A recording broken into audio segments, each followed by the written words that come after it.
The Zacks rank, value, momentum, growth, and income all factor into Zacks rank buys. We're going to talk about a couple of growth and income stocks now with some pretty juicy dividends. Brian Hamilton's here. He's the editor of our Income Investor Service. He's going to really profile each of these, starting with Cisco Systems, old line computer networking company that's expanding into a lot of other areas. Yeah, management has recently really redone the focusing of the company from their switches and routers, and they're really going into these high growth areas within technology, including cloud computing, cybersecurity, the Internet of Things, and enterprise collaboration. And we really started to see this bear fruit in their last earnings report, and specifically in the reoccurring revenue segment. The reoccurring revenues now, which account for their subscriptions and software sales, are about 1/3 of total revenues. Now, management's plan is by 2020 to have these account for 37% of total revenues, and they're actually ahead of schedule as of right now. So that caused management to increase revenue guidance for next quarter from what they thought was going to be, 1% to between 1% and 3%.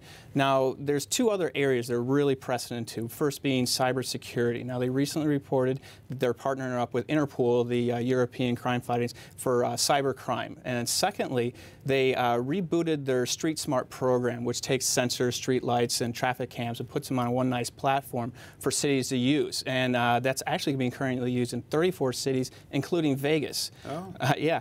And the other area is the Internet of Things and cryptocurrencies. They're partnering up with IoTA. It's a German-based company which does digital transactions for cryptocurrencies, and they're going to make a platform which they believe is better than blockchain, which is currently being used for Bitcoin and the other cyber currencies. And so these news stories and these news growth has really helped the price as of late. And I'll show you on their price and consensus graph. Okay. Here, as you can see, the price has really been going nice upward trend here, but the most important aspect is we're getting year-over-year increases in annual estimates, which is exactly what we want to see, in our growth companies. They also pay a really solid 3.09% dividend yield, so we have a great growth story along with what you call a solid dividend, a little juicy, as I think you put it. Yes. Rayonier Inc., RYN, the ticker. This is a REIT. Yeah.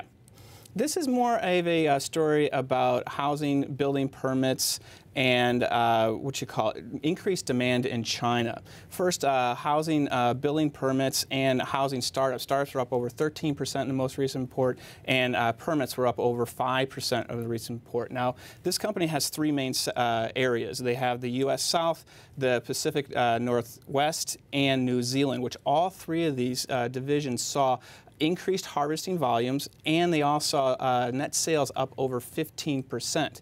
Now, in China, they're having a timber deficit scenario over there, and they have had that for quite some time.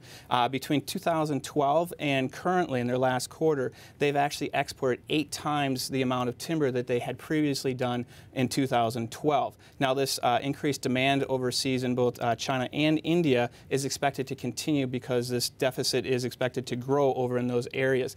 Also, the hurricane-ravaged areas in the Southwest has finally been cleaned up, and these new housings are starting to go up, which is accounting for a good portion of the housing permits and the housing startups across domestically. So we're going to have some nice domestic demand for the next 6 to 8 months and international demand beyond the year.